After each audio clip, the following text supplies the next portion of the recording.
Adik-adik, tahukah kamu, dahulu kala Indonesia terdiri atas banyak kerajaan dan memiliki istana.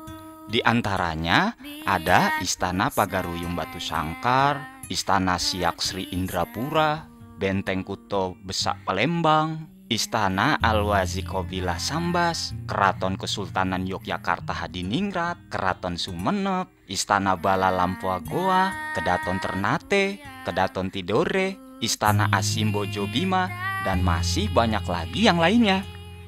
Nah, kali ini kita pelajari bersama ya beberapa istana kerajaan di Indonesia.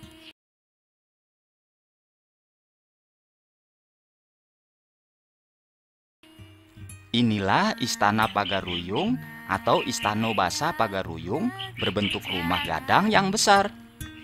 Istana ini terletak di Batu Sangkar, Kabupaten Tanah Datar, Sumatera Barat. Atapnya berbentuk seperti tanduk kerbau yang tinggi. Bentuk atapnya disebut dengan bentuk gonjong atau semakin ke atas semakin meruncing. Jumlah atap runcingnya ada 4 di kanan, 4 di kiri, dan 2 di tengah menghadap depan. Bangunan ini sangat besar karena terdiri atas 3 lantai. Terdapat 72 buah tonggak yang digunakan untuk menyangga istana ini supaya kuat. Istana ini berbentuk panggung sehingga terlihat sangat tinggi.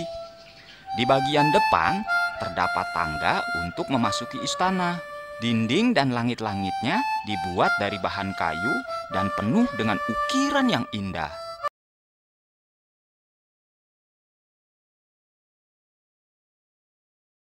Dari Sumatera Barat, kita menuju ke Siak, Provinsi Riau. Nah, disinilah Istana Siak berada. Sebenarnya, istana ini bernama Istana Asyaratul Hasyimiyah, tetapi lebih terkenal dengan sebutan Istana Siak Sri Indrapura. Jika dilihat dari depan, istana ini memiliki banyak jendela besar dan tiang-tiang yang besar. Bentuknya juga simetris antara kiri dan kanan, dengan pintu yang berada di tengah. Bentuknya juga simetris antara kiri dan kanan dengan pintu yang berada di tengah. Istana ini memiliki 2 lantai yang luas. Pada lantai pertama terdapat 6 ruangan dengan berbagai macam fungsi.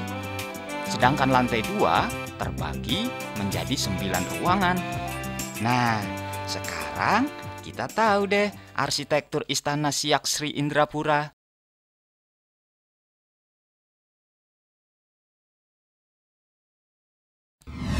Adik-adik, apakah kamu tahu nama kerajaan di wilayah Palembang, Sumatera Selatan? Sultan Mahmud Badarudin I berpindah ke Keraton Kuto Baru dan membangun Benteng Kuto Besak supaya aman dari serangan penjajah. Benteng Kuto Besak ini dibuat mengelilingi Keraton Kuto Lamo dan Keraton Kuto Baru. Benteng yang sangat besar dan tinggi tersebut dibuat dengan campuran kapur dari berbagai daerah sekitar dan putih telur. Di keempat sisinya terdapat bastion untuk memperkuat pertahanan benteng loh. Pintu depannya disebut dengan lawang kuto dan pintu-pintu lainnya disebut dengan lawang borotan. Lawang kuto ini berada di sisi selatan benteng dan menghadap ke Sungai Musi. Dari Palembang, kita menuju ke Kalimantan.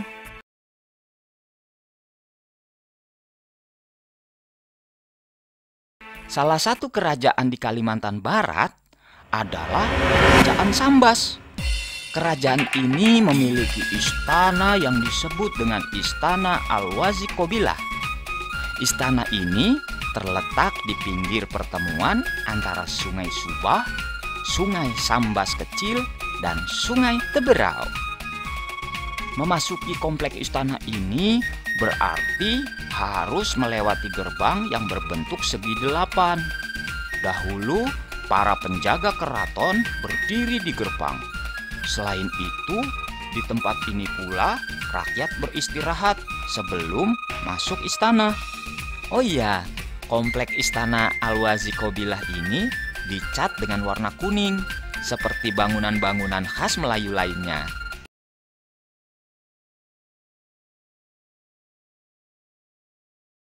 kita sekarang menuju ke Pulau Jawa.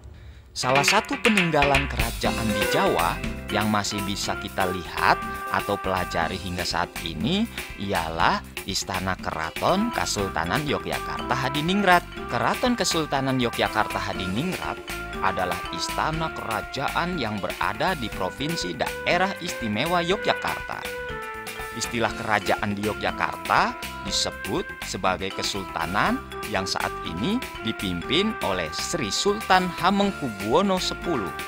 Kawasan Keraton Yogyakarta memiliki 7 pelataran atau ruang terbuka yang terdiri atas rangkaian bangunan yang memiliki nama dan fungsi yang berbeda. Antar pelataran dihubungkan dengan gerbang yang disebut dengan regol. Sedangkan bangunan yang berdiri dari kawasan keraton dikelompokkan menjadi 2 jenis, yaitu bangsal adalah bangunan dengan daratan tiang tanpa dinding, dan gedong adalah bangunan yang menggunakan dinding untuk menyangga atap. Bangunan di kawasan keraton bergaya arsitektur Jawa tradisional ini, ciri utamanya terdapat pada bentuk atapnya yang dikenal dengan istilah joglo. Atap joglo itu berbentuk trapesium yang terbuat dari bahan sirap, genteng, atau seng yang berwarna merah dan kelabu.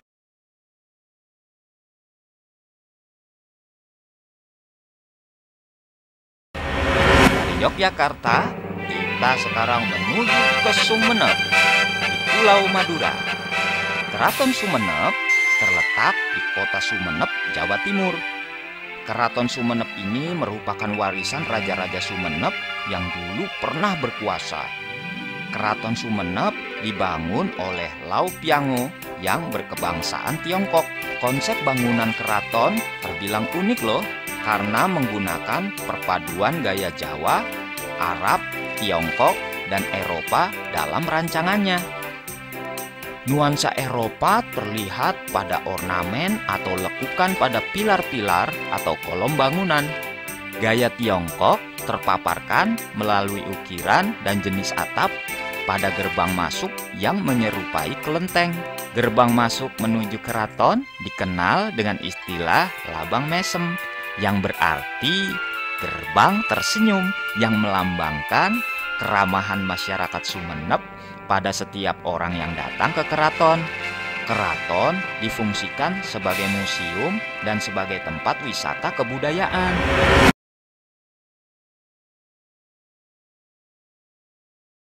Dari Sumeneb, kita berangkat menuju Goa. Dahulu, Kabupaten Goa merupakan kerajaan dengan nama yang sama. Kerajaan Goa memiliki istana yang disebut dengan Bala Lompoa. Dalam bahasa Makassar, Bala berarti rumah dan Lompoa berarti besar. Bala Lampoa berbentuk rumah panggung yang terbuat dari kayu ulin. Bangunan ini sangat besar. Tinggi panggungnya saja sekitar 2 meter. Besar sekali kan? Untuk memasuki istana ini, kita harus menaiki tangga terlebih dahulu.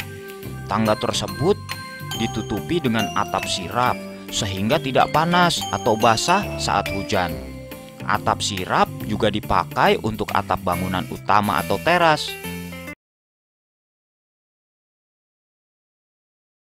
Kita menuju ke Maluku. Di Maluku, Kesultanan Ternate memiliki kedaton megah berbentuk segi 8 yang dibangun pada tahun sekitar 1813. Pada bagian depan terdapat tangga di sisi kanan dan kiri pintu. Jika dilihat dari jauh, bentuk kedaton ini seperti singa yang sedang duduk dengan tangga sebagai kakinya. Kedaton Ternate menghadap ke laut dan memunggungi Gunung Gamalama yang terletak di tengah Pulau Ternate. Istana ini menempati tanah seluas 1,5 hektar.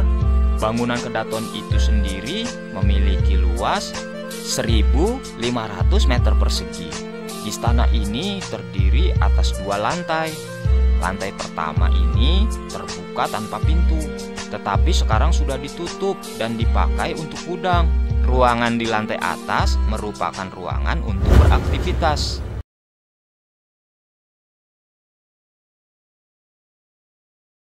Nah, setelah dari Maluku, kita akan menuju ke Nusa Tenggara Barat.